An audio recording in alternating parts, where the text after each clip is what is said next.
Salam alaikum. Je vous remercie infiniment, chère assistance. D'abord, avant d'entamer notre sujet, je voudrais vous exprimer mon immense plaisir d'être avec vous ce soir. C'est un grand plaisir de partager ces moments et ces rencontres afin de changer notre savoir-faire et nos expériences et de vous voir et de faire votre connaissance. De la même occasion, je ne vais pas rater de remercier, de saluer l'équipe représentée qui représente le laboratoire Danone pour cette initiative, pour l'organisation de cet événement. Alors, on passe à notre sujet. Donc, on va entamer aujourd'hui les troubles digestifs bénins chez le nourrisson. J'insiste sur le mot bénin parce qu'on va traiter que les troubles bénins. Les troubles digestifs graves, c'est un chapitre à part. Alors,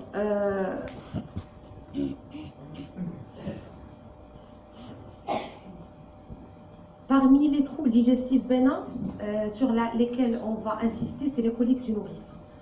On va organiser une grande partie et on va insister sur les coliques du nourrisson pour deux raisons. La première, comme vous le savez, c'est un motif très fréquent de consultation chez les médecins et de visite dans les pharmacies.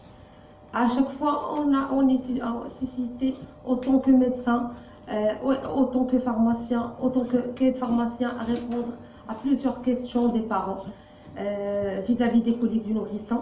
C'est la première des choses. La deuxième raison, c'est que les coliques du nourrisson, ils suscitent beaucoup de discussions, beaucoup de controverses sur le plan des études et sur le plan scientifique, et surtout quant à la prise en charge. Leur prise en charge qui est vraiment controversée, chose qu'on va clarifier, Inch'Allah, au cours de cet exposé. On va passer sur les vomissements, les diarrhées, la constipation, et on va surtout insister sur les points clés et les messages très importants. Alors, comme introduction, je voulais juste clarifier quelques définitions et quelques rappels concernant la période néonatale. On appelle un nouveau-né, c'est la période qui s'étale entre 0 âge et 28 jours. C'est ça l'appellation du nouveau-né. À partir du 28 jours, c'est un nourrisson jusqu'à l'âge de 2 ans. À partir de 2 ans, au-delà de 2 ans, c'est la période de l'enfance. J'insiste là-dessus parce que durant cette période, la période néonatale est la période du nourrisson où il y a le plus de troubles digestifs bénins. Donc, c'est la période néonatale et la période du nourrisson. Donc, dans cette période, le nourrisson, il évolue chaque jour, il affronte de multiples changements physiologiques, physiques, métaboliques. Comme on a dit, c'est là où on a plus de fréquence des troubles digestifs. Alors, comme vous le savez, les jeunes parents s'adressent fréquemment à leur pharmacien. Le pharmacien doit alors les conseiller, être capable de dépister le caractère pathologique de certains troubles. Ça veut dire qu'il ne faut pas banaliser les troubles digestifs, il ne faut pas considérer les troubles digestifs comme bénins en premier lieu. Donc, il faut savoir dépister le cadre pathologique et il doit orienter les parents vers une consultation médicale si nécessaire. Nous essayons de répondre aux questions souvent posées par les parents sur les troubles digestifs de leur bébé. Aussi, nous développerons plus particulièrement les diverses mesures hygiéno-diététiques que le pharmacien doit connaître afin de pouvoir assurer au mieux son rôle de conseiller en matière de santé. C'est ça l'objectif. Et pour mieux comprendre et expliquer le rôle du pharmacien en cas de troubles digestifs mineurs du nourrisson, on se limitera volontairement, comme on l'a dit déjà au début, on se limitera volontairement sur les coliques du nourrisson. On va traiter bien sûr ensuite les vomissements, les diarrhées et la constipation. Donc, c'est quoi les coliques du nourrisson? On sait que c'est un sujet très fréquent, c'est une demande fréquente de consultation, mais on doit savoir la définition exacte. Les coliques du nourrisson, c'est un trouble digestif qui apparaît dès la 3e semaine de vie. dès la 3e semaine de vie, jusqu'à qui peut se prolonger jusqu'à le 3e mois. Mais on a des cas qu'on peut voir jusqu'au 4e mois. Il se manifeste par des pleurs et ou des cris prolongés qui sont supérieurs à 3 heures par jour. Vous imaginez un tout petit bébé qui va pleurer 3 heures successives et pendant plus que 3 jours par semaine. Ces jours, malheureusement, ils sont infernaux et peuvent se répéter 3 jours par semaine et pendant plus que 3 semaines. Donc, à ce moment-là, on peut parler que ce bébé ou ce nouveau-né, il a les coliques du nourrisson. C'est un motif très fréquent de consultation. Imaginez qu'un nouveau-né sur 4, il va présenter des coliques du nourrisson. Donc, c'est 25% de naissance. C'est une incidence de 20 à 25% dans les pays industrialisés. Mais chez nous aussi, il y a un pic très fréquent de consultation des coliques du nourrisson. Le pic, c'est vers la 6e et la 8e semaine de vie. C'est pendant cette période qu'on voit plus fréquemment ces coliques. Ces coliques sont indépendamment de terme. Ça veut dire qu'on peut les voir chez le prématuré, comme on peut les voir chez le nouveau-né à terme. Ils sont indépendants de poids de naissance. On peut les voir chez les gros bébés, les macrosons, comme on peut les voir chez les tout petits bébés, les hypotrophes, et indépendamment de type de l'alimentation. Ça veut dire que même les nourrissons ou les nouveau-nés allaités ou les maternels exclusifs, ils peuvent présenter les coliques de nourrisson. On va parler un petit peu sur l'étiologie, l'éthiopathogénie. J'insiste que vraiment, il y a beaucoup de théories qui peuvent expliquer ces coliques. Pourquoi ces nouveau-nés, ils présentent ces cris et ces douleurs. Et il y a plusieurs théories. Il y a l'infection digestive due à l'immaturité du système digestif. On sait très bien que le système digestif, les intestins, le côlon, tout le système digestif chez le nouveau-né et le nourrisson, il est encore immature. C'est-à-dire que la motilité, elle n'a pas atteint son terme, d'où le ralentissement du transit et d'où la fréquence des gaz. Et aussi,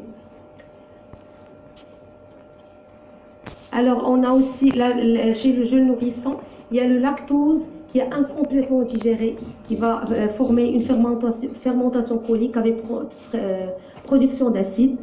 Donc, pour certains auteurs, le phénomène douloureux, il est dû à l'accumulation des gaz à cause de cette immaturité du tube digestif. La deuxième théorie, c'est l'allergie aux protéines de lait de vache. Cette théorie est renforcée par le fait qu'en mettant chez quelques nourrissons sur des hydrolysats de protéines de lait de vache, on remarque une amélioration de ces coliques. Et la troisième théorie, c'est le microbiote, c'est-à-dire le déséquilibre de la flore intestinale chez le nourrisson. Alors, ce déséquilibre, il est dû au déséquilibre du microbiote. Le microbiote, il joue un rôle très important dans l'intestin des enfants, des nourrissons et des nouveau-nés. Il joue 4 rôles essentiels. Il joue un rôle métabolique. Il aide la cellule intestinale à bien digérer les aliments et à bien dégrader les acides gras. Un rôle de barrière contre les différents germes, un rôle de défense et un rôle de maintenance de la cellule intestinale. D'où, donc, la conséquence, tout déséquilibre de ce microbiote, il risque de nous créer des problèmes au niveau de l'intestin et il va nous donner des conséquences néfastes, entre autres les coliques du nourrisson. Alors, la quatrième théorie, c'est l'allaitement maternel. L'allaitement maternel, il est incriminé dans certains cas pour les coliques du nourrisson, parce que le lait maternel, il est riche en lactose. Comme ça, il va favoriser l'apparition des coliques, et particulièrement au début de chaque tétée de l'enfant. Il faut savoir que la composition du lait maternel, elle est très différente. au début, au milieu de l'allaitement et à la fin. Au début de l'allaitement, le lait maternel, il est riche en sucre. Au milieu de la tétée, il est riche en protéines.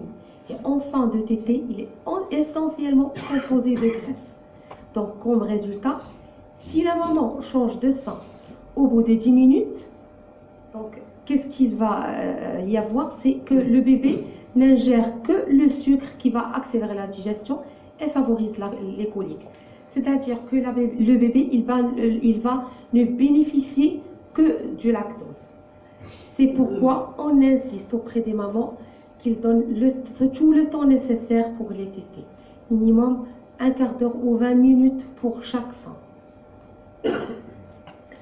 La cinquième théorie, c'est le tabagisme maternel. Il y a des études qui ont été effectuées et qui ont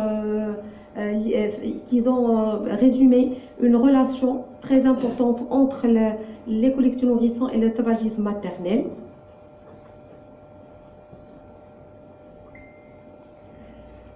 Et l'avant-dernière théorie, c'est les troubles comportementaux, c'est-à-dire lorsque la maman subit un stress lors de la grossesse, ce stress, il va influencer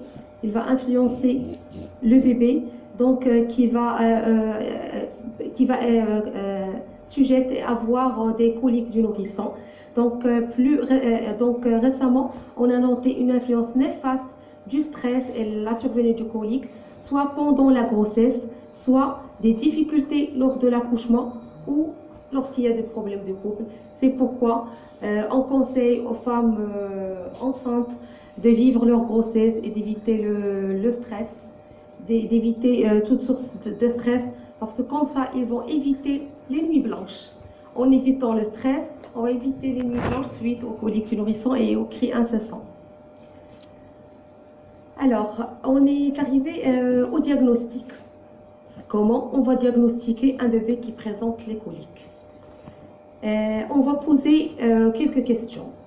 Des questions qu'on va étayer et avec un interrogatoire précis, on va dépister les coliques du nourrisson. Est-ce que votre bébé a-t-il des coliques? Il suffit de répondre aux questions suivantes. Votre bébé est-il agité et pleure-t-il plus de 3 heures par jour, sans motif apparent? J'insiste sur sans motif apparent parce qu'il y a plusieurs causes à part les coliques du nourrisson qui peuvent donner des pleurs et des cris incessants. Entre autres les infections ORL, les infections digestives graves, les infections urinaires. Donc tout malaise chez le nourrisson, il peut donner des cris incessants. Donc après avoir éliminé tout ça, les pleurs commencent-ils à peu près au même moment chaque jour, à la fin de l'après-midi ou au début de la soirée. Comme on a dit que c'est des nuits blanches, on comprend bien que c'est la nuit. Elle commence à la fin de la journée et au début de la soirée. Les pleurs se produisent-ils plus de 3 jours par semaine, comme on a vu au niveau de la définition? Est-ce que les pleurs se produisent-ils depuis plus de 3 semaines? Avez-vous été troublé ou frustré par votre incapacité à apaiser les pleurs de votre bébé? Parce que les bébés qui souffrent des coliques, ils sont inconsolables. C'est-à-dire, même si on donne le sang, même si on essaie de calmer le bébé, et on ne peut pas, parce que ces pleurs, ils sont incessants. Donc la description clinique, on résume pour arriver aux caractéristiques des pleurs qui sont typiques des nourrissons. C'est l'accès de pleurs imprévisible et inattendu, qui résistent aux tentatives de réconfort. Ce sont des pleurs souvent paroxystiques et répétitifs, avec des tonalités plus aiguës, de plus en plus aiguës, et tendance à se produire en fin d'après-midi et en soirée. Les pleurs augmentent progressivement jusqu'à un seuil maximal au cours du 2e mois, puis diminuent progressivement jusqu'au 4e mois. Les mamans qui ont déjà l'expérience d'avoir d'autres bébés, ils rapportent tout le temps que vers le 3e mois, vers le 4e mois, ça disparaît. Donc, pour les critères concernant le nourrisson, c'est l'âge inférieur à 4 mois, c'est le trophie, un point essentiel, c'est le trophie. C'est-à-dire que le nourrisson, elle a un poids normal, qu'il n'a pas un retard staturopondéral, donc un développement dans les normes, qu'il n'y a pas un retentissement sur la santé du bébé. Elle a aussi un développement psychomoteur normal. Le nourrisson qui pleure beaucoup, il est très irritable, qui se tortille dans tous les sens, repliant les genoux sur l'abdomen.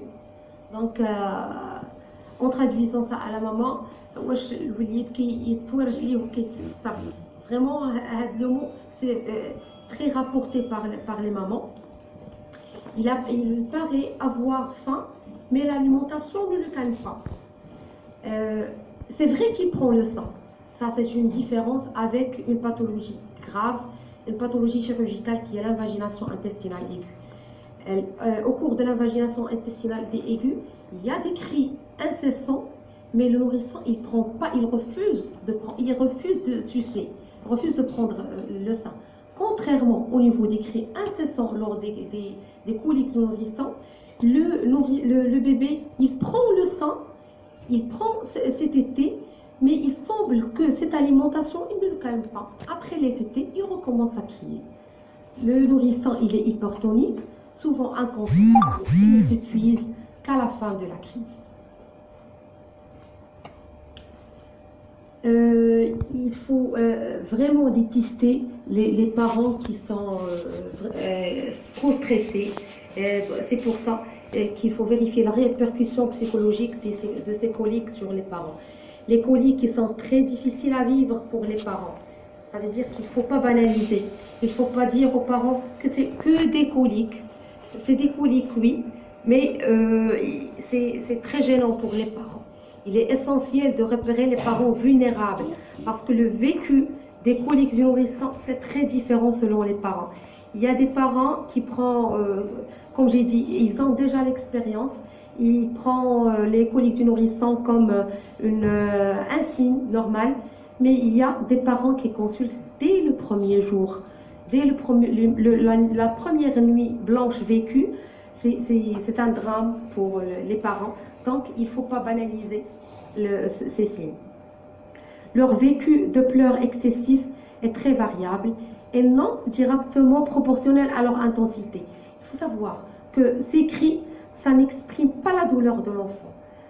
Ça ne veut pas dire que tant que ces cris ils sont très forts, tant que le nouveau-né il souffre. Non, c'est indépendamment de la souffrance du bébé. C'est pour ça qu'il faut calmer les parents. Il faut leur dire que ça ne veut pas dire que le bébé il crie très fort, ça veut pas dire qu'il souffre, ça ne veut pas dire qu'il y a probablement beaucoup de douleur. Alors, les conséquences pour les parents peuvent être très graves. Si on n'arrive pas à prendre en charge le côté psychologique des parents, la maman peut très bien arrêter l'allaitement maternel. Elle peut incriminer l'allaitement maternel et peut dire que c'est mon lait qui est la cause. Il peut l'arrêter. C'est là où, sur ce point qu'on doit travailler. Et comme conséquence, on peut avoir des consultations multiples chez plusieurs médecins, chez plusieurs pédiatres, la visite chez plusieurs pharmaciens. Parfois, on ressent chez la maman, surtout chez la maman, le sentiment d'incompétence. Et comme conséquence, elle commence à négliger son enfant. Et parfois, on voit des sévices à enfants et des maltraitances. Parfois, la maman ne peut pas supporter ces cris incessants pendant plusieurs semaines et plusieurs mois. Donc, ça a des cas qu'on a vu, des sévices à enfants secondaires à des cris incessants. Alors, on a posé le diagnostic positif. Maintenant, on sait que c'est des coliques du nourrisson d'après la définition. À ce stade, aucun examen complémentaire n'est utile. On ne demande pas des examens complémentaires. Alors, mais on ne demande pas des examens complémentaires, mais on doit différencier les coliques du nourrisson aux autres diagnostics. C'est les diagnostics différentiels.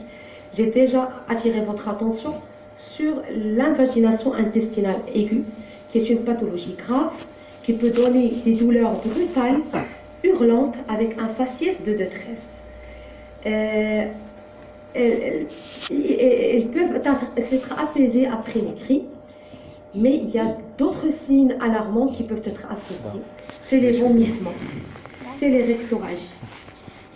C'est pour ça qu'on demande toujours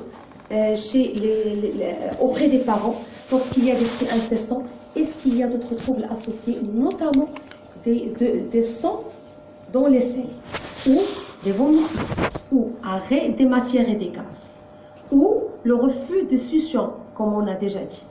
Parfois, on est amené à faire une expérience au cabinet, on demande à la maman d'allaiter le bébé sur place, et on va observer l'attitude du nouveau-né ou du nourrisson.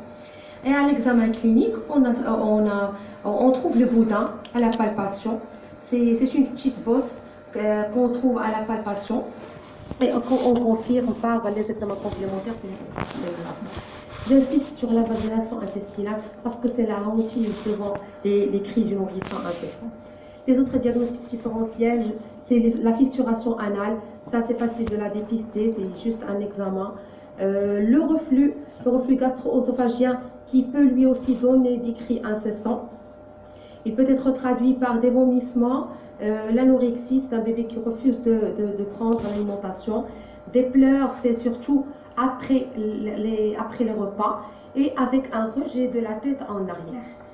L'autre diagnostic différentiel, c'est l'allergie aux protéines de lait de vache et le syndrome du bébé secouru. Alors, on est arrivé à un volet très important, c'est la prise en charge. L'objectif de la prise en charge, c'est de confirmer le diagnostic et rassurer les parents. Donc, la prise en charge des parents dans les coliques du nourrisson est très importante. Il faut proposer un plan d'intervention conforme aux connaissances actuelles. Parce que les coliques du nourrisson, il y a toujours des nouveautés, il y a toujours des études, il y a des controverses et des contradictions sur la prise en charge. Et il faut assurer le suivi. Parce que les coliques du nourrisson, ce n'est pas une pathologie qui se traite du jour au lendemain. Il faut assurer le suivi des parents. Le suivi des parents et des nourrissons, bien sûr. Donc, la prise en charge diététique, elle consiste à nourrir. On a deux cas de figure. Chez le nourrisson, nourri au lait artificiel. Il faut conseiller il faut insister sur la reconstitution de lait. Il faut bien reconstituer de lait avec les doses exactes. Il faut donner le biberon lentement dans une atmosphère sereine et détendue. Donc, cela est dit, il faut bien montrer à la maman la position de l'allaitement et il faut que la maman elle-même soit détendue lors de l'allaitement. Chez le nourrisson nourri au sein maternel, c'est la même chose, il faut tenir la bonne position.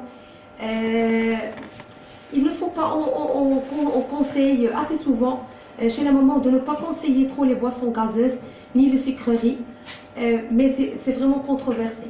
Il y a des études récentes qui ont montré qu'il n'y a pas de relation entre l'alimentation maternelle et les coliques du nourrisson.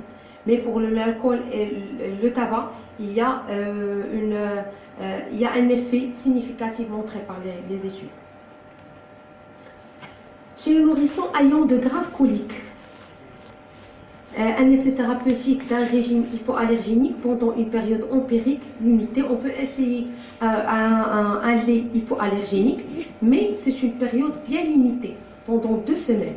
Si les coliques, ça ne s'améliore pas au bout de 2 semaines, on revient en arrière, on arrête le lait hypoallergénique.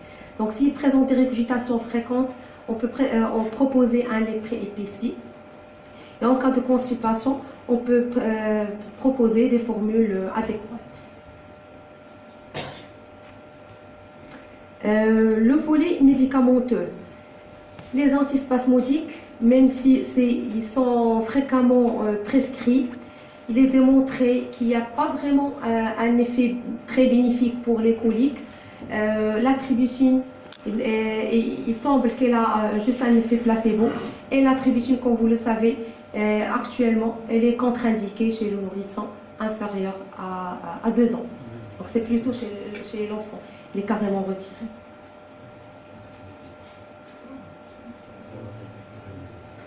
Alors, pour la supplémentation par un probiotique, on a insisté sur le microbiote au début et le rôle du microbiote.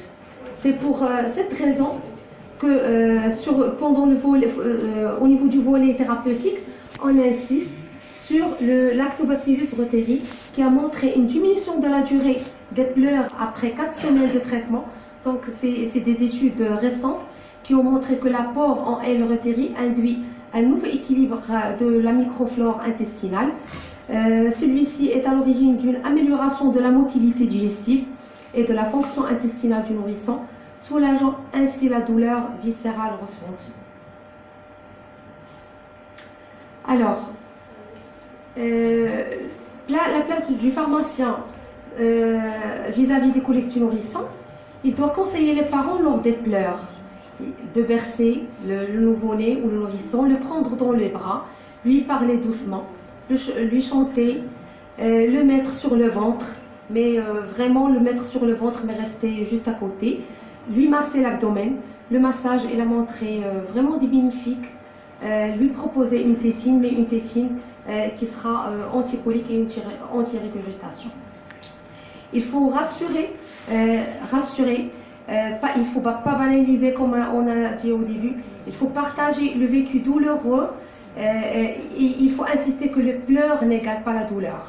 Il faut expliquer, déculpabiliser la mère, que la mère n'est pas responsable de ses pleurs. Il faut identifier les familles vulnérables. Il faut proposer des laits anticoliques si la maman ne donne pas le lait maternel exclusif. Il faut proposer des laits avec faible teneur en lactose, une forte teneur en protéines solubles enrichies en probiotiques. Donc, ça en ce qui concerne les coliques du nourrisson. On passe au vomissement. Les vomissements, comme définition, c'est quoi les vomissements? C'est le rejet actif du contenu gastrique ou intestinal par la bouche. C'est le rejet avec un effort. Un effort, c'est-à-dire contracter les muscles abdominaux. Par cette définition, on va les différencier des régurgitations, qui sont une émission sans effort, sans contracture des muscles abdominaux, et du méricisme, qui est un rejet des aliments non digérés. Alors, j'insiste, un message clé, que les vomissements chez le nouveau-né ou le nourrisson, ils sont graves jusqu'à preuve du contraire. Il ne faut pas banaliser les vomissements. C'est une pathologie chirurgicale jusqu'à preuve du contraire. Donc, à quoi dus ces vomissements? Les vomissements, ils sont dus à l'immaturité du sphincter œsophagien inférieur qui permet la remontée des aliments. C'est surtout pendant la première année de vie, ce qui provoque des reflux qui sont très fréquents. Cette immaturité du sphincter œsophagien inférieur qui va donner comme conséquence les vomissements, les brûlures du liquide qui est très acide, des œsophagites inflammatoires et qui peuvent être aussi source d'infections pulmonaires bronchiques à répétition.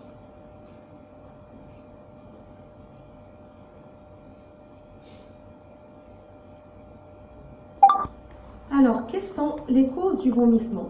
À quoi dus les vomissements? Les vomissements peuvent être secondaires à un reflux gastro-œsophagien au premier lieu. C'est la première cause de vomissement chez le nourrisson. Ils peuvent donner des vomissements chroniques ou intermittents. La deuxième cause, c'est les vomissements suite à des gastro-entérites. La troisième cause, c'est les erreurs diététiques qu'on doit corriger. Et en quatrième lieu, il faut savoir que les infections ORL, notamment les otites, ils peuvent donner des vomissements. Donc les vomissements, ils ne sont pas liés juste à une affection digestive, ils peuvent être dus à des infections ORL et notamment les otites. Pour le traitement des vomissements, on traite le reflux gastro-œsophagien. On commence par les mesures hygiéno-diététiques. Dans le cas d'un enfant qui présente un reflux non compliqué, aucune investigation paraclinique n'est nécessaire. On commence commence pas par les examens complémentaires. On corrige d'abord les erreurs commises lors de l'ATT ou de l'administration du biberon qui peut permettre de régler tout simplement le problème. Et on peut proposer, si la maman ne donne pas l'allaitement maternel exclusif, on peut proposer des laits épaissis qui permettent d'augmenter la viscosité du bol alimentaire sans ralentir la vidange gastrique. Alors, le traitement du reflux gastro-œsophagien. En fait, c'est 3 phases. Il y a la première phase qui suscite un traitement non invasif, non médicamenteux. C'est juste la position demi-assise. On insiste toujours sur la position demi-assise, c'est pour des vomissements. La position demi-assise même lors de l'allaitement, après le repas. La deuxième phase, c'est le traitement médicamenteux le plus utilisé dans le reflux gastro-œsophagien compliqué. C'est les prokinétiques avant les repas et les antiacides. Pour le reflux de la troisième phase, après avoir essayé les mesures hygiéniques, les médicaments, c'est le traitement chirurgical. Il est réservé aux formes les plus sévères si échec du traitement médical bien conduit. Le rôle du pharmacien. Le pharmacien doit veiller à la bonne utilisation et au respect des posologies des thérapeutiques médicamenteuses.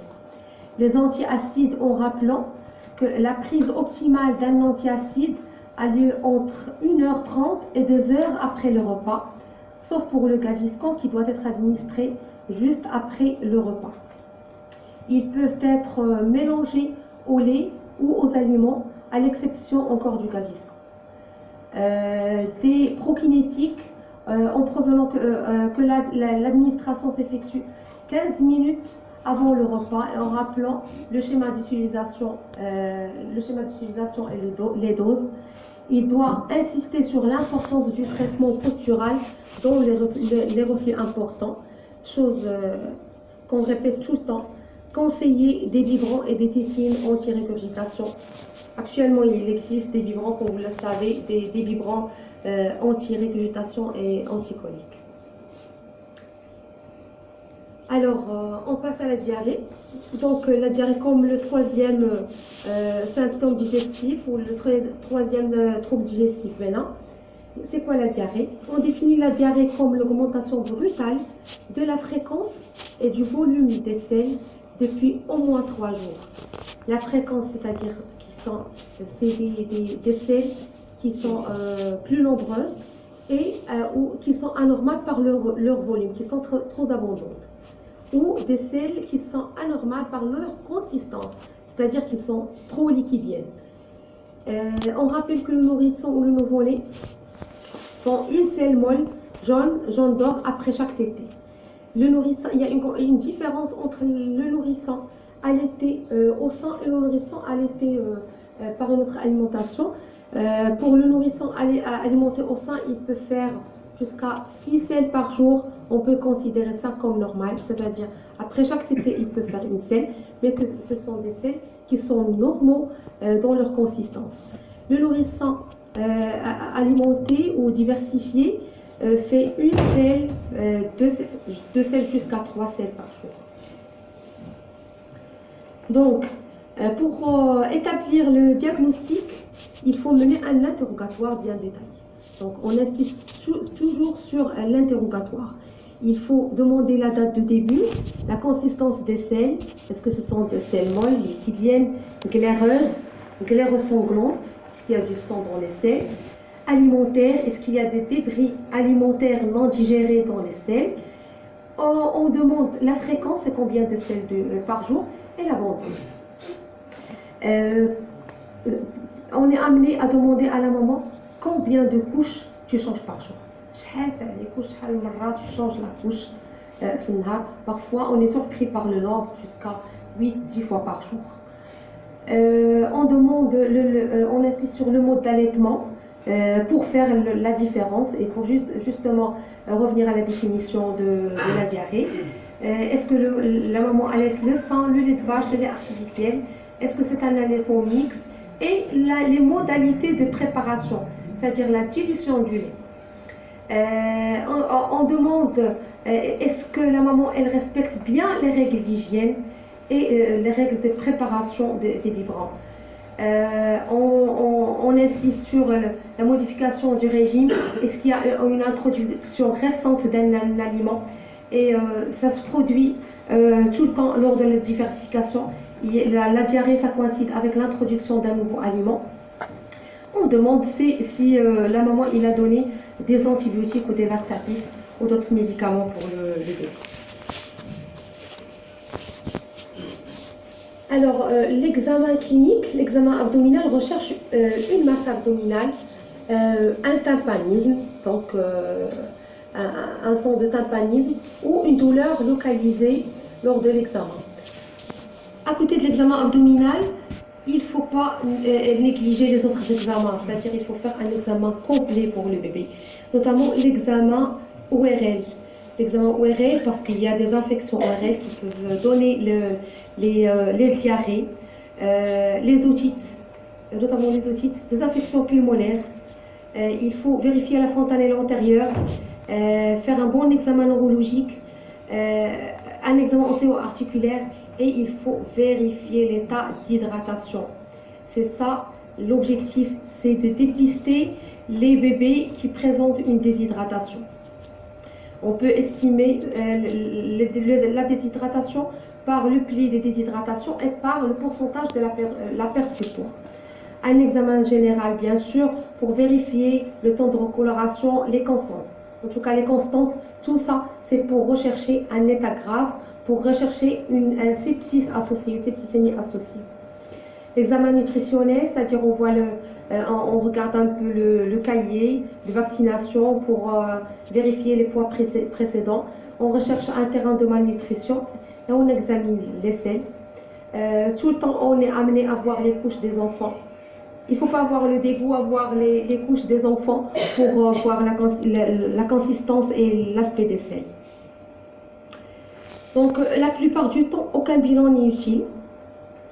Certaines situations imposent à faire un bilan. Comme on a dit, s'il y a une déshydratation sévère, une épidémie au milieu hospitalier, à ce moment-là, on peut procéder à une coproculture et des examens des selles. S'il y a une diarrhée invasive avec des signes systémiques, on peut demander un bilan primaire, c'est l'NFS, l'hémoculture, la proculture. Et on recherche s'il y a des signes extradigestifs. S'il y a des signes extradigestifs selon l'orientation de l'examen clinique, on peut procéder à une radiographie de thorax, une NFS, un ECBU pour rechercher une infection urinaire. L'infection urinaire, il faut le rappeler que l'infection urinaire elle peut donner des diarrhées chez le nourrisson. Elles peuvent être infracliniques. Elle peut ne pas s'accompagner d'une fièvre et donner juste une diarrhée.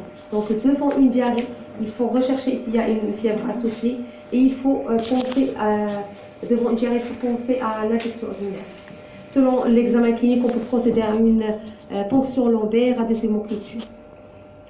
Mais devant une suspicion d'un abdomen chirurgical, là, on ne discute pas. Donc l'objectif, c'est pour éliminer les pathologies graves et pour éliminer les causes chirurgicales. Alors, l'évolution de la diarrhée, après avoir éliminé les causes graves, elle est souvent favorable en quelques jours. Il faut se méfier d'une complication, c'est-à-dire qu'il faut ça ne suffit pas de voir l'enfant et de donner un traitement ou des conseils. Il faut suivre l'enfant parce que les conséquences de la diarrhée peuvent être graves, peuvent donner des déshydratations aiguës et des chocs septiques. À long terme, si la diarrhée ça continue, elles peuvent donner des dénutritions et des diarrhées chroniques qui peuvent être la cause de dénutrition.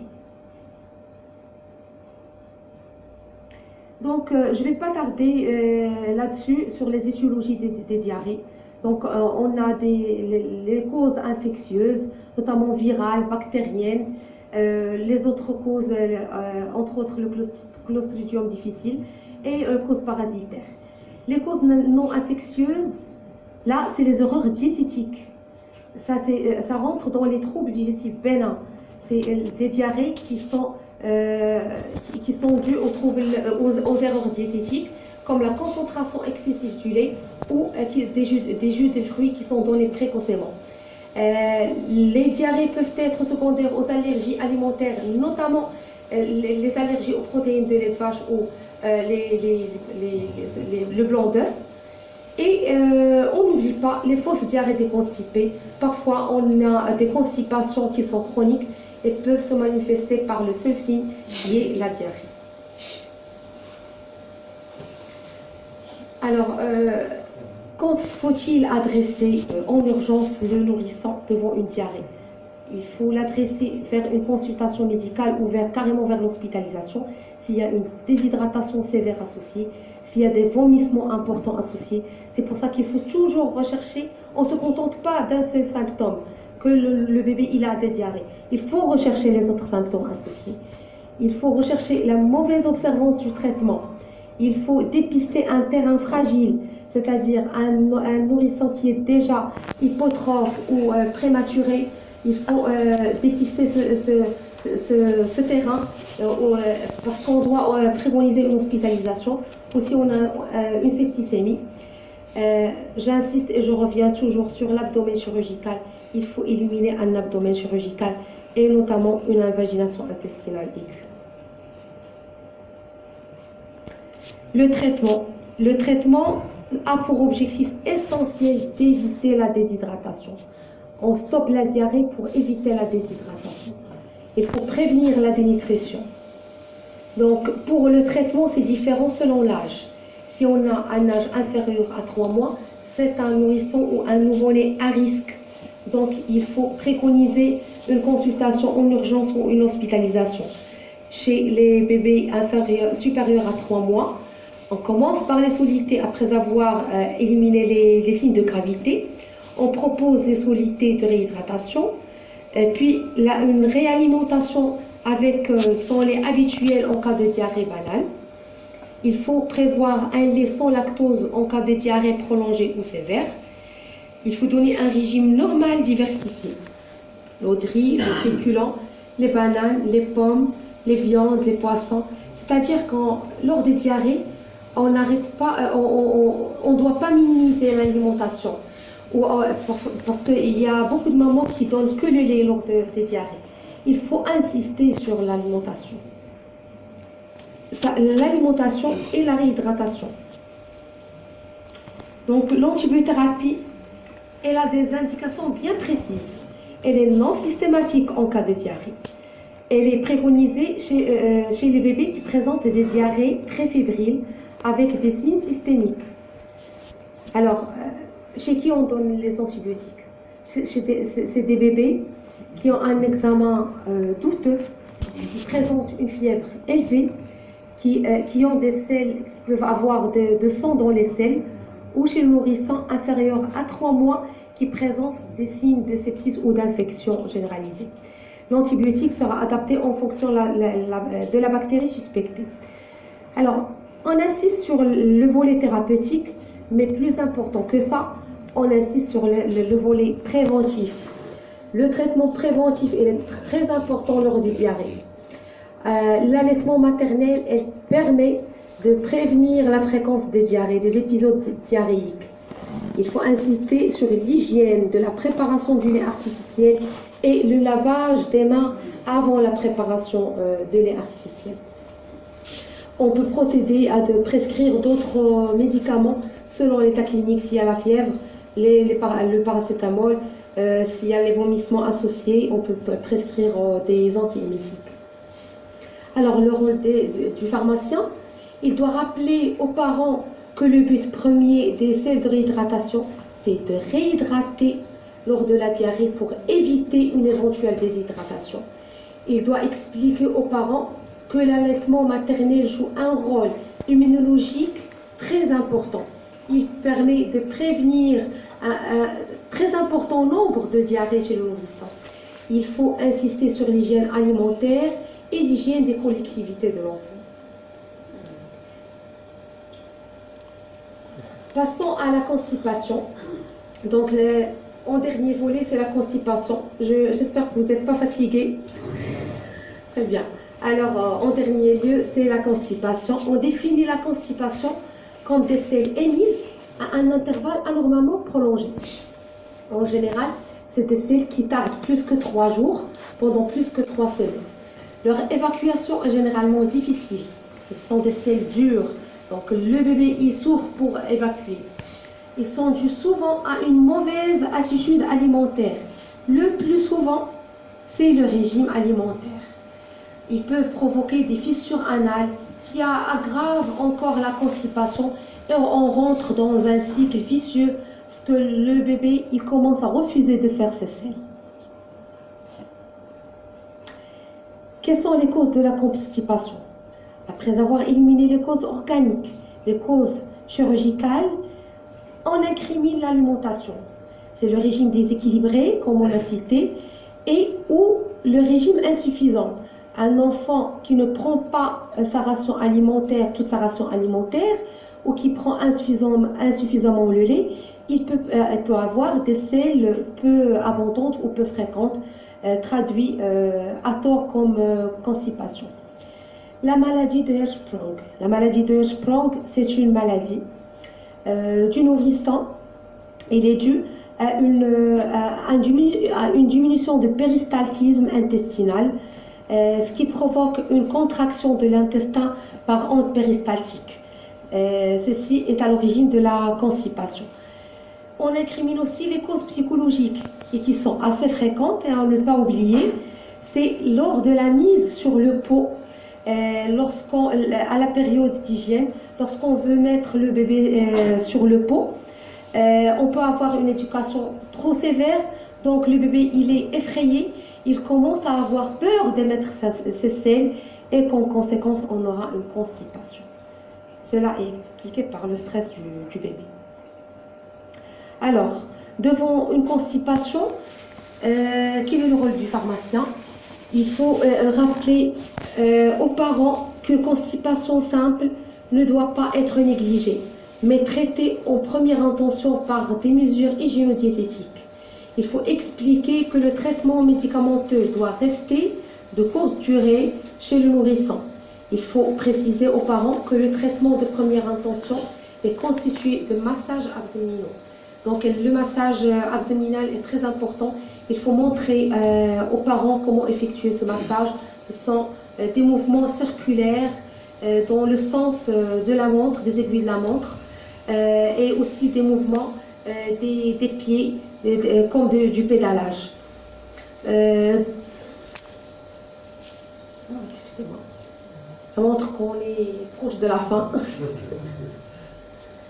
Alors, d'autre part, il expliquera que certains aliments, les carottes, le riz, les bananes, ils peuvent constiper et qu'il n'est donc pas conseillé de les proposer à un nourrisson constipé.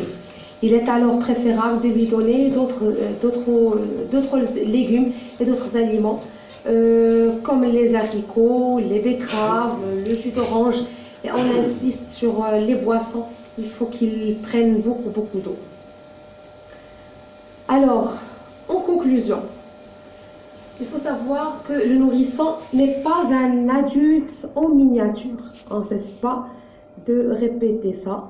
Le nourrisson n'est pas un adulte en miniature. C'est un être à part entière dont les soucis de santé sont spécifiques. Les troubles digestifs mineurs sont fréquents et posent une problématique qu'il faut résoudre.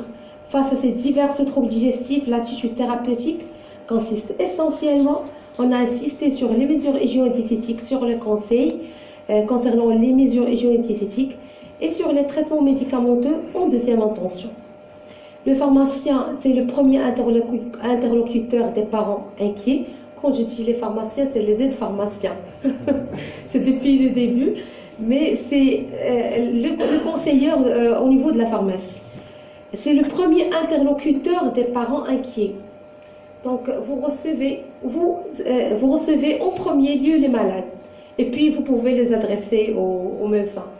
Après le diagnostic médical et la prescription d'un traitement, le pharmacien devra jouer efficacement son rôle de conseiller en matière de santé. Il saura être explicatif et rassurant envers les parents soucieux et parfois désarmés. Donc, on doit être capable à dépister vraiment les couples qui sont stressés. Il complétera alors utilement l'action du médecin en rappelant les diverses règles hygiéno-diététiques et thérapeutiques à respecter. Enfin, il insistera sur la qualité de l'observance pour garantir l'efficacité thérapeutique. Et je vous remercie pour votre attention. J'espère que j'étais bref et que c'était pas trop long. Merci. Merci beaucoup, Dr. Aissaoui. On ouvre avant le débat si vous avez des questions. Parce que, bien sûr, toujours, c'est maintenant le premier. Alors, merci, docteur Aissaoui, merci à vous. Alors, j'ai deux questions. La première question sur l'hygiène dans la femme allaitante. Parce qu'on peut donner des hygiènes pour ne pas avoir de la constipation. Par exemple, la femme allaitante ne peut pas manger les radis, le chocolat, et c'est par jour.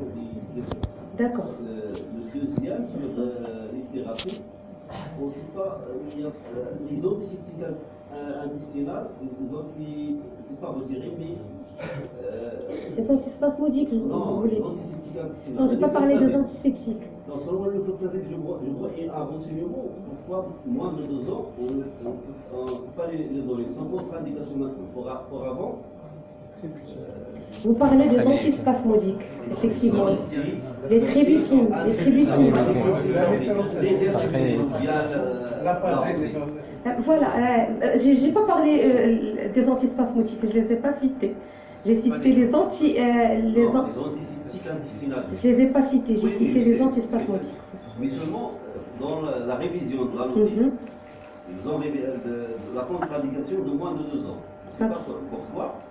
La même chose pour la métoclopramide, les antihémitiques.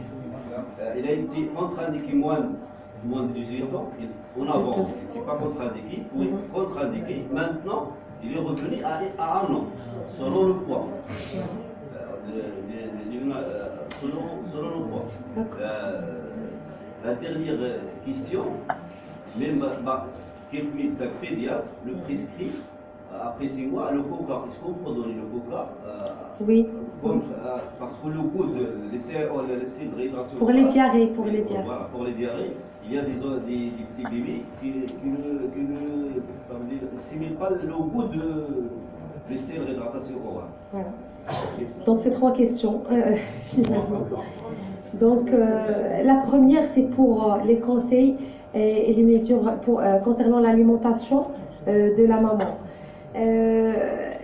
J'ai dit sur mon exposé qu'il y a plusieurs études qui ont démontré qu'il n'y a pas un effet de lien, de causalité entre l'alimentation de la maman et les coliques du nourrisson et les troubles digestifs du nourrisson en général. Mais l'expérience, en tant que pédiatre et en tant que médecin, on trouve assez souvent qu'il y a un lien de causalité. La maman, elle a consommé la veille des boissons gazeuses, du jus d'orange, ou bien le lendemain du vendredi, ça veut dire le samedi. Ça veut dire que la maman, elle a consommé le couscous, un repas vraiment copieux. Le lendemain, le bébé, il se plaint des coliques. Mais vraiment, sur le plan scientifique, il n'y a pas des études qui sont formelles et qui ont confirmé ce lien de causalité. Mais on continue à conseiller aux mamans de prendre une alimentation bien équilibrée, un régime bien équilibré et d'éviter les boissons gazeuses et tout ce qui est sucrerie. Bien sûr, le tabagisme et l'alcool, ça ne parlons pas, ça c'est confirmé. Alors, pour la deuxième question, à ma connaissance, les antispasmodiques, les anti-infectieux, ils sont retirés, ils sont contre-indiqués, comme vous l'avez dit, chez le nourrisson inférieur à 2 ans. Supérieur à 2 ans, mais inférieur à 2 ans, c'est contre-indiqué. Mais déjà, les études, ils ont montré qu'ils n'ont pas un effet vraiment qui soulage ces troubles digestifs. Donc, c'est un effet placebo. Donc, il y a plusieurs pédiatres qui les donnent encore, mais on les donne plus. Pour les La troisième question, c'est pour le coca. La troisième question, il y a des mamans qui viennent avec déjà le régime de coca pour la réhydratation. Moi, personnellement, je ne conseille pas. Je conseille les sels de réhydratation qui ont un dosage de minéraux exact et qui peuvent éviter la réhydratation. Le coca, c'est décrit, mais ce n'est pas scientifiquement prouvé. D'accord? Moi, personnellement, je ne conseille pas les boissons gazeuses, et notamment le coca, pour remédier à la diarrhée. Question? Autre question? Oui? Pourquoi le nouveau-né ne présente pas le colique Avant avant 3 semaines? 3 semaines. Il peut présenter des coliques avant 3 semaines. C'est la définition scientifique, mais il y a toujours des exceptions. On voit des coliques du nourrisson chez des nouveau-nés qui ont à peine 7 jours. Donc tout dépend de comme on a dit, la physiopathologie, c'est la maturité du tube digestif. Et l'accumulation des gaz, parce que lorsque la motilité du tube digestif elle est insuffisante, on doit avoir un temps pour que les gaz ils commencent à s'accumuler et pour que ces troubles digestifs ils peuvent être montrés, ils peuvent être exprimés par le bébé. Et il y a aussi le déséquilibre de la flore intestinale. Le déséquilibre de la flore intestinale, il peut prendre quelques jours à quelques semaines pour être traduit à des coliques du nourrisson. Ceci dit, on voit des coliques du nourrisson chez des bébés qui ont à peine 7 jours. Et on voit des coliques chez des bébés qui ont plus que 3 mois. On a dit qu'ils peuvent prolonger jusqu'à 4 mois. Le choc septique. Donc, le choc septique, c'est la complication la plus grave chez le nourrisson et le nouveau-né. Ça survient surtout durant la période néonatale. C'est un bébé qui est faible sur le plan immunitaire. Il peut présenter n'importe quelle infection. Il peut provoquer un désordre complet dans le système immunitaire et par conséquent, il peut nous donner donc les signes cliniques. Je vais vous citer les signes cliniques du choc septique. C'est une fièvre très élevée, c'est une fièvre élevée. Il s'exprime par un temps de recoloration qui est supérieur à 3 secondes. La plante des pieds, on comprime la plante du pied du bébé. Normalement, chez un bébé normal, la recoloration elle est rapidement normale, elle devient normale, elle devient rouge au bout moins de 3 secondes. Mais si un bébé qui présente un choc septique, on comprime et ça reste blanc au niveau de la plante des pieds. Ça veut dire quoi? Ça exprime qu'il y a une défaillance vasculaire, que les vaisseaux, que le sang, ça ne circule pas normalement dans les vaisseaux parce qu'il y a un germe, parce qu'il y a un état infectieux grave qui a retenti sur la vascularisation. Donc, on a dit le temps de recoloration, la température élevée et l'état neurologique. C'est un nourrisson ou un nouveau-né qui est hypotone, qui ne gesticule pas, qui ne crie pas. Donc là, on est vraiment dans l'état grave. Donc il faut savoir dépister ces cas. Donc c'est un enfant apathique qui ne crie pas, qui est vraiment fatigué.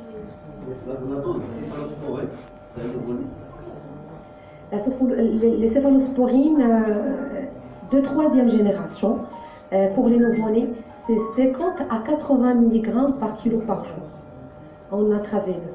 Pour les céphalosporines de 2e génération, et qu'on donne assez souvent pour les infections urinaires, et ce n'est pas chez le nouveau-né, chez le nourrisson, c'est 8 mg par kilo par jour. C'est sous forme de suspension, sirop ou de comprimé pour les grands enfants. Mais chez le nouveau-né, on commence par le traitement intraveineux. Si on a une infection sévère, chez le nouveau-né, c'est le traitement en intraveineux. Même pour les infections urinaires, si on a une diarrhée associée à une fièvre, on a suspecté l'infection urinaire, on a demandé un ECBU, on a trouvé un germe, on ne peut pas aventurer chez le nouveau-né. La période néonatale, comme on l'a dit, de 0 à 28 jours, on ne peut pas donner le traitement par voie orale. Il faut une hospitalisation, une administration des antibiotiques par voie intraveineuse. Mais chez le nourrisson, pour le grand enfant, on peut procéder à des céphalosporines de deuxième génération par voie orale. Excusez la qualité de ma voix, je suis grippée. Merci à vous. Le lait maternel et le lait artificiel. Mhm. Nous savons bien que le lait maternel contient de l'alipase pancréatique. Et l'autre lait artificiel n'a pas de. Comment le nouveau-né peut digérer les acides. Comment on peut Digérer les lipides. constituer le lait artificiel? Alors, j'ai insisté sur plusieurs notions. C'est le rôle du microbiote et le rôle de la cellule intestinale. C'est le déséquilibre de la flore intestinale qui empêche cette digestion. Mais si on a une flore intestinale qui est tout à fait normale, ça aide à vraiment dégrader tous les éléments, y compris les acides aminés, y compris les autres éléments, pour remédier à cette problématique. Je vais revenir sur cette diapositive.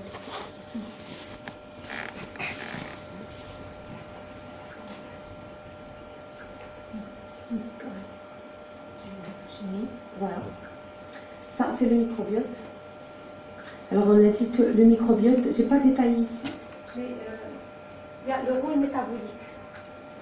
Le rôle métabolique, il permet la digestion et l'absorption de différents éléments et de différents nutriments.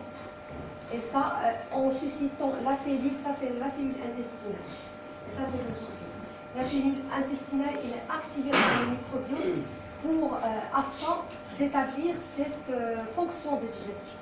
À part les autres rôles, c'est la variation. Pour le cas échéant, c'est lorsqu'il y a une immaturité du tube digestif ou lorsqu'il y a un déséquilibre de la flore intestinale, là on aura vraiment un problème de métabolisme qui peut donner comme conséquence tous les troubles digestifs qu'on a vus. Les mamans qui allaitent, docteur, prennent des antibiotiques. Les antibiotiques peuvent provoquer une diarrhée pour le Oui. Comment pouvez-vous nous conseiller au comptoir un traitement ou l'orienter directement chez un médecin? C'est pour prévenir la diarrhée secondaire aux antibiotiques chez la maman. Exactement. D'accord. Pour un nouveau-né. Donc, vous savez, déjà, elle sort de la clinique avec un Voilà. antibiotique. C'est un grand problème. C'est un grand problème, le déséquilibre de la flore intestinale secondaire justement au déséquilibre de probiotiques. Donc, il y a un déséquilibre secondaire aux antibiotiques. Et on voit de plus en plus les césariennes, donc systématiquement on donne les antibiotiques. Alors là, on traite cas par cas. On ne donne pas systématiquement un traitement, mais puisque les parents ils sont déjà chez vous au comptoir, donc c'est qu'il y a un problème. C'est les probiotiques. Je conseille les probiotiques. Je conseille les probiotiques pendant 4 semaines, pendant une durée de 4 semaines. Ça aide énormément et par expérience, ça aide à diminuer les coliques du nourrisson et aussi la diarrhée. Mais ce n'est pas systématique. C'est pas systématique. On traite cas par cas. Il y a des bébés où on a le déséquilibre de la flore intestinale, mais ça ne retentit pas sur le tube digestif. Mais dans la plupart des cas, il y a un déséquilibre qui retentit. En dehors de ce sujet, le déséquilibre de la flore intestinale, il est démontré sur plusieurs études qu'il provoque beaucoup d'autres pathologies, telles que l'autisme. Il y a des études qui sont publiées à peine 2 mois, qui ont mis un lien de causalité entre l'autisme et le déséquilibre de la flore intestinale, causé notamment par les antibiotiques. Tout ça, c'est récent. Tout ça, on a besoin encore d'autres études qui confirment, d'autres études scientifiques plus détaillées et sur un échantillon plus représentatif. Sur les compléments alimentaires à base de plantes qu'il y a sur le marché pour les bébés en cas de diarrhée ou de colique. De colique, oui. L'homéothérapie, ça aide. ça aide, c'est pas à 100%. Il faut le dire à la maman, il faut prévenir la maman que les coliques du nourrisson, ça ne disparaît pas du jour au lendemain, même avec les traitements, même avec les traitements à base de plantes, avec le massage, avec les traitements médicamenteux, ça ne disparaît pas du jour au lendemain. On a besoin du temps, on a besoin du tout, une prise en charge. Donc la maman doit être d'abord tranquillisée. Il doit savoir que ce n'est pas une pathologie vraiment grave. Il ne faut pas banaliser, mais il ne faut pas dramatiser en même temps. C'est même l'alimentation de la maman, il faut aussi surveiller, et surtout qu'elle allait. Bien sûr, Tout passe par le lait. Donc. Voilà, on a dit qu'il faut insister sur une alimentation bien équilibrée de la maman. Une alimentation bien équilibrée, beaucoup de boissons, éviter certains aliments, comme on a dit, même s'il n'y a pas vraiment un lien de causalité qui est défini scientifiquement, et laisser quand même d'éviter les aliments, les boissons gazeuses. Bien sûr, mais on n'insiste pas là-dessus, on n'insiste pas trop là-dessus. On ne peut pas dire à la maman, vous ne devez pas manger ça, parce qu'on prive une femme qui allait quand même, elle a besoin de manger, de bien équilibrer son alimentation.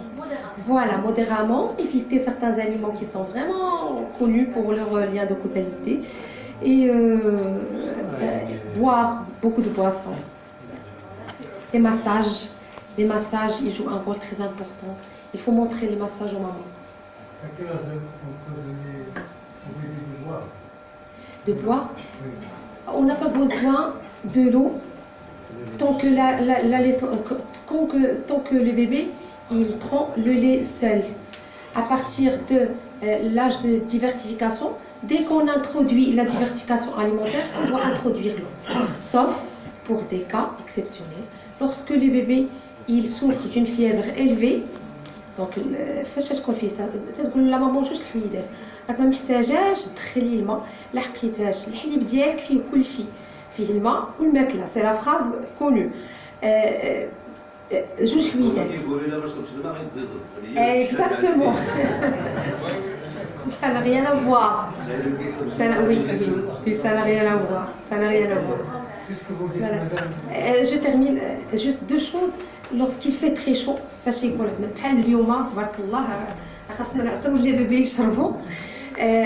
fait très chaud, ou lorsqu'il y a une pathologie associée, lorsqu'il y a la fièvre, il faut bien hydrater.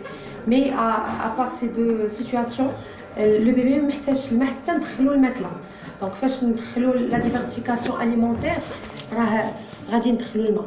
Où il faut insister ما ندخلوش le sel et le sucre في l'alimentation ديال le bébé jusqu'à l'âge d'un an. ما يعرفش le bébé اشني هي الملحه في الماكله ولا le sucre حتى après un an. ما يعرفش اشني هي. Ça veut dire lors de la diversification ما نديروش في la soupe le sel ni de sucre ni des épices bien sûr.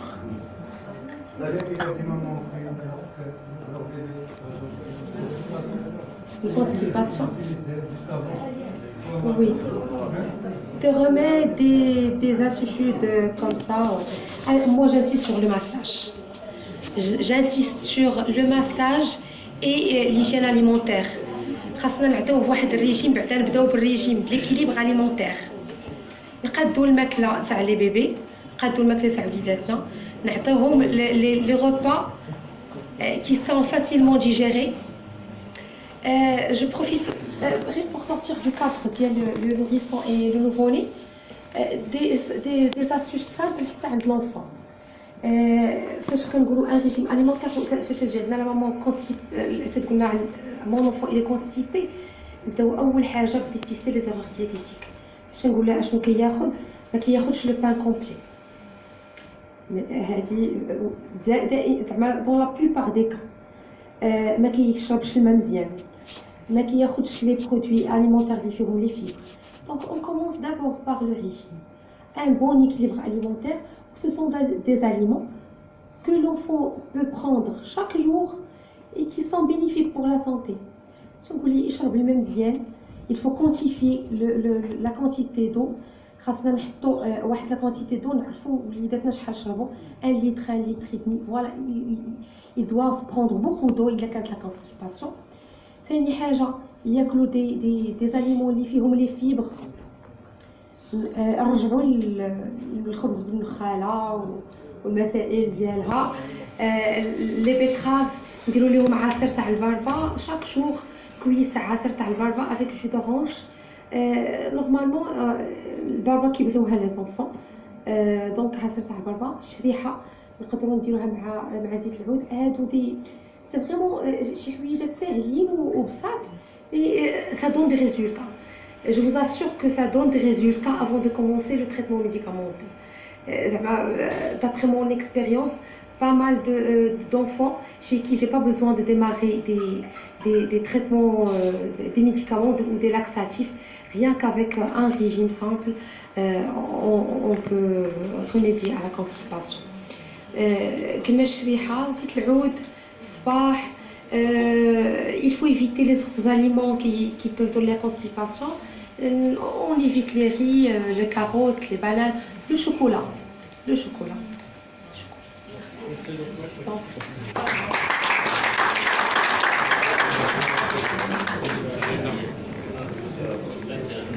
Merci beaucoup, Dr. Issaoui.